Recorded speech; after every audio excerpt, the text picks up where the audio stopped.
Per validar o confirmar un fàrmac que hem administrat, ho podem realitzar de dues maneres. La primera d'elles és mitjançant el llistat de tasques. Podem buscar el fàrmac a l'hora que toca administrar-lo i simplement fer doble clic sobre la tasca i validar que s'ha administrat.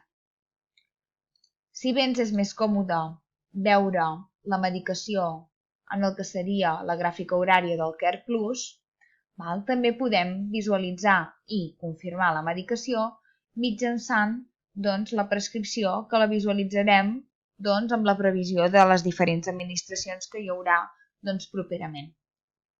En aquest cas, puc veure el fàrmac que em toca administrar senyalitzat en color vermell i simplement fer doble clic i confirmar que he administrat aquest fàrmac. Si us hi fixeu, un cop he administrat el fàrmac es visualitza en color negre, en canvi les futures prescripcions es visualitzen en color gris.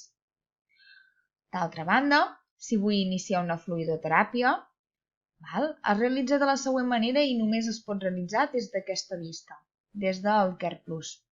Per fer-ho, imaginem que aquesta glucosa al 10% l'hem iniciada una miqueta abans de l'hora en què inicia la prescripció. Fixeu-vos que aquesta zona està més gris.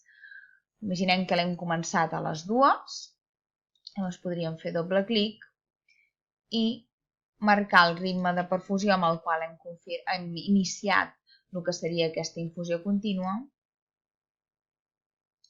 i automàticament es generarà la línia en la qual es va administrant el que seria la infusió. Una altra manera d'iniciar la fluidoteràpia seria tocant amb el botó dret i començant. Ens apareixeria la mateixa pantalla i simplement acceptaríem, per la qual cosa també veuríem que la infusió va passant.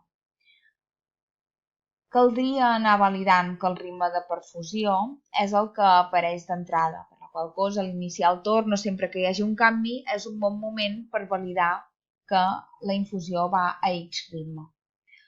De la mateixa manera funcionen els fàrmacs que van amb infusió contínua. Per exemple, aquesta morfina també la iniciaré ara mateix, per exemple, a 1 ml hora, d'acord? I la noradrenalina l'he iniciada juntament amb la resta de fluidoteràpia a 2 ml hora.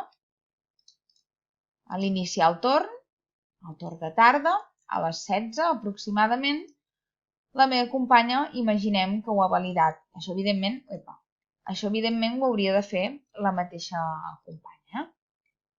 Simplement quedaria de la següent manera. Un cop ha finalitzat l'administració d'algun fluid, simplement per finalitzar-lo, ens posarem a l'hora en la qual volem realitzar el registre i tocarem amb el botó dret i aturarem. Un cop ho tenim, sobretot fixar-nos que la part proporcional de fluidoteràpia és la que realment ha passat en el pacient. Si en aquest cas ha passat, per exemple, la meitat, doncs podríem informar que en aquest temps ha passat un total d'aquest volum.